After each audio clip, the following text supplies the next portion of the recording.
All right, the video we've all been waiting for, ETH Denver 2025. We're going to go over a quick recap of kind of how it was, what was going on there, kind of the main themes of the conference overall, and what my kind of core takeaways were.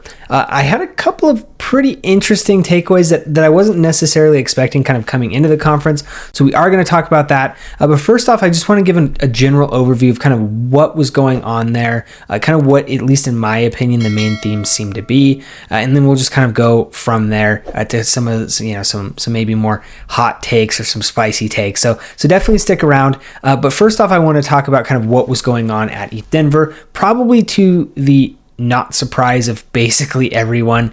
The core like theme that literally everyone was trying to talk about at ETH Denver was, of course, AI.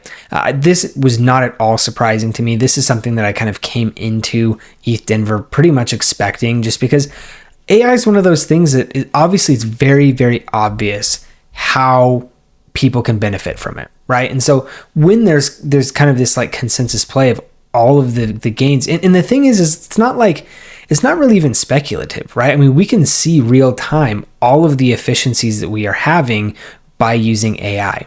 And so, of course, crypto's trying to kind of, put this on crypto rails. I do think there's an incredibly strong argument as to why a functional AI agent type of society that deals with financial transactions or interactions could be greatly benefited by kind of having a blockchain as its base. Obviously, it's not a requirement, but I do think over time that this is probably going to be very, very beneficial and something that could kind of take the market over a little bit. So that was kind of the first thing. Literally everyone was trying to do something with AI, even if they didn't have AI really kind of natively built into their platform or software or whatever they were selling. They kind of found a spot for it. It was very kind of obvious to see that. The other thing that I saw that I thought was pretty interesting, and this is a section that I think is very, very widely looked over by the crypto community, mainly because you can't speculate on it, is stablecoins. There were a ton of conversations about stablecoins. They were kind of espousing the benefits of stablecoins. I've kind of been talking about stablecoins for quite a while and the vast benefits that they have. I'm super, super bullish on stablecoins from like a real world usage and adoption of crypto. That's kind of one of the things that just makes a lot of sense, right? Particularly outside of the West, where you might live in an economy that has inflationary issues, basically like the currency is not a great place to be a store of value. And so you can trade into a stablecoin, i.e. USDC, USDT primarily, and you essentially kind of have a little bit more staying power to the value that you are earning in these types of countries. Also, it's a lot easier to pay people. It's a lot easier to store your money as well. Many of these people, tend to be unbanked, things like that. And so there was a lot more, I think, focus on kind of something that I would say is kind of widely and largely overlooked in the West, which is stablecoins. There was a lot of kind of prioritization of those there. I also found it very interesting because I talked to some of the people in the XRP booth, and I got to actually like get it straight from the horse's mouth and ask XRP how stablecoins have kind of impacted their business strategy. And I found that this was very interesting. I've kind of alluded to this over the past, I think the past video that I made yesterday. I also actually, I think, tweeted about it as well. If you're interested, I got my Twitter in the description below, as well as we'll just do a quick pause for some shilling here, as well as links to some various exchanges that I use. I do use BTCC, WEEX, and Phemex. So if you're interested in any of those three, I do have those in the description below as well. But the thing that I found interesting when I was talking to the Ripple team is it seemed kind of an indirect admission of defeat in my mind, because a lot of what I was saying, or basically the main question that I ask the main question that I asked is the same question that I ask basically any XRP maxi, and it's not like trying to get anybody or anything. It's purely a question out of curiosity, because I don't really understand why XRP is so valuable. It doesn't seem like their product really does anything, particularly for how valuable it is. And so I was able to hear from the XRP team effectively that they don't really have an answer for stablecoins. Their answer for stablecoins was to create a stablecoin itself. And so that, in my mind, vastly minimizes the XRP token itself, because, you know, he kind of said, well, people can still use it to trade in and out of, which, like, sure, but I don't know. I don't understand why you wouldn't just use stablecoins. So that, to me, I thought was kind of a very fairly interesting admission there. And I also think that this is fairly long overdue. I know they're kind of trying to pivot a little bit with like the XRP ledger and become more of like an actual real chain instead of just like a transmission of like value and stuff like that. And I think that that's because this whole kind of stablecoin thesis has sunk their like initial intended use case for XRP. So a little bit interesting there. Stablecoins and AI, I think were kind of the two big ones. DPIN was something that I think was very, very popular last year. I didn't hear too much going on about that this year. Even like I actually met a company that was talking about, it was kind of DPIN adjacent, but it was kind of DPIN with respect to AI. They were basically building out like infrastructure for AI and running it on chain. So that again is, you know, very it's DPIN, but it's also AI. So those were kind of the two really, like, those were the things that kind of sucked all the air out of the room there. As we mentioned in my ICP video yesterday, we did hear from ICP. They kind of previewed their caffeine software, which I thought was pretty interesting. There were a lot of other presentations that I thought were pretty interesting as well. One of the things that I found kind of interesting though is kind of some very like kind of esoteric conversations, which I thought was fairly interesting, because I think people were, at least it was my perception, that the people were getting lost in the sauce. And I think that's one of my critiques of just kind of the crypto industry as a whole, is we talk about, you know, ZK proofs. I guess ZK was actually fairly popular there as well. But we talk like, you know, ZK proofs, account abstraction, how do we onboard the next billion people? How do we do this? How do we do that? How do we do this? Answering all these kind of, you know, big picture, you know, big thoughts questions. But ultimately, it's far more simple than that. And this is one of the things that I always kind of claim that Solana has probably the biggest advantage on, or at least the most momentum kind of coming into 2025 and onward, is very, very simple. You just need people to use your product. No one cares about ZK. No one cares about, you know, time to finality. No one cares about decentralization, at least from what it seems to me, which is kind of surprising. But from what it seems, people don't care about that stuff. People care about, is there something interesting to do here, and what can I do with my money? That is kind of the core of the goal. And so I thought it was a little bit interesting that there were so many of these, like, you know, heady, big brain type of thoughts, when it's just more simple than that. How do you increase adoption? And it's focusing on apps.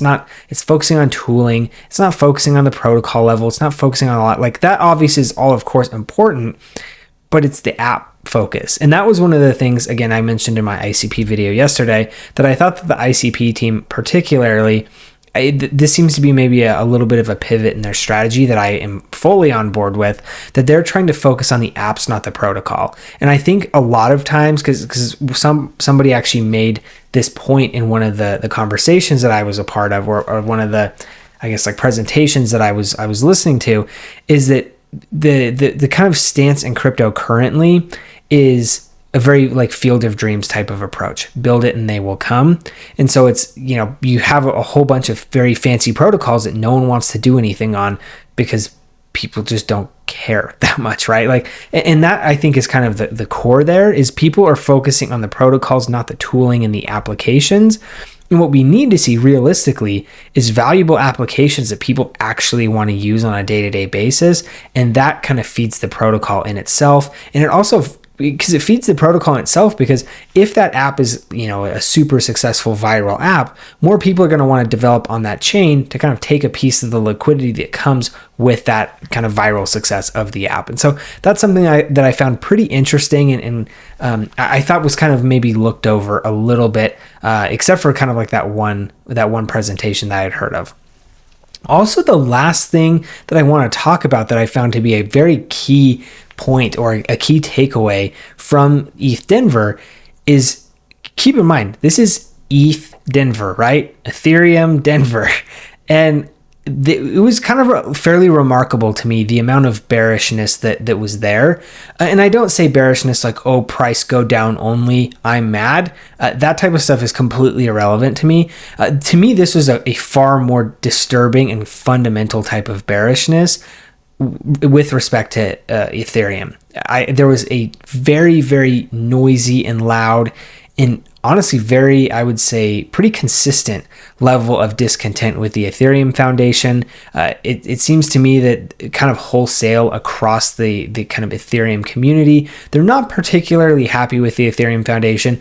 Of course, everybody has kind of thoughts and ideas of how they would spend Ethereum's money, but the consensus was pretty clear that people are not particularly impressed with the Ethereum Foundation.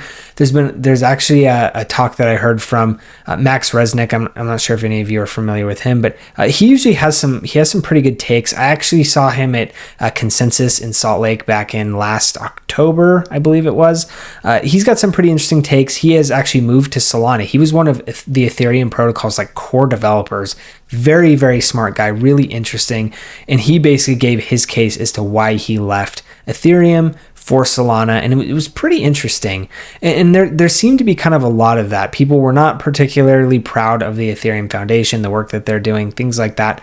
They also there was a general sense of like, we are losing to Solana, which I think is completely fair. I know, people can kind of contend with how Solana, all their comments about Solana, all they want, which is totally fine. That's what makes horse races.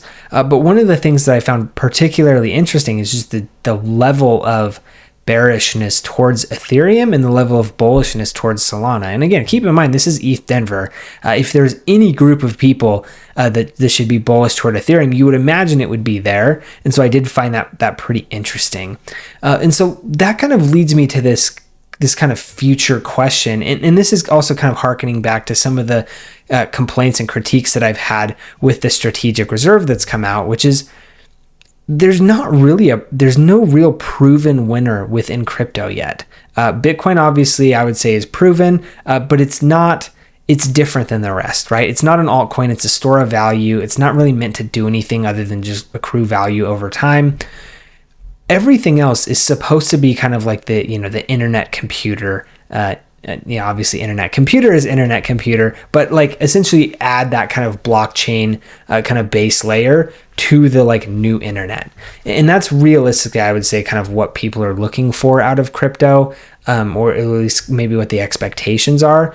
And there seemed to be a general level of bullishness or a bearishness, of people not being particularly happy with what they've seen out of the Ethereum Foundation, not being particularly happy with the scaling or the kind of the layer 2 roadmap, that model. There seemed to be a lot of kind of questions and concerns about if that was actually the right decision to make. There was also a lot of bullishness, or I would say like kind of maybe counterpoints of people of essentially, and this is one of the comments that Max Resnick had made fairly frequently, which was, Ethereum basically said this can't be done, and Solana was like, okay, well, we're just going to go do it anyway, right? And so far, at least that is held to be true.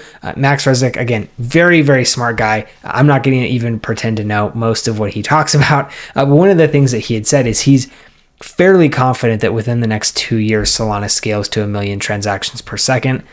That sounds kind of like far-fetched and wild to me, but the guy generally seems to know what he's talking about. So maybe it does, it's really hard to say. I know that there are still some very kind of fundamental underlying issues with Solana, and it's hard to like really, be like, oh yeah, sell ETH, buy Solana. And so that's kind of what's influenced my strategy that I was talking about in my earlier market video of really kind of only buying Bitcoin. Bitcoin is one, in my opinion, that is, it's tried, it's true, it's proven. Over time, I think it's only going to continue to grow. And so that to me, regardless of the price, still seems to be kind of a good buy. And I am going to be continuing to DCA in over time.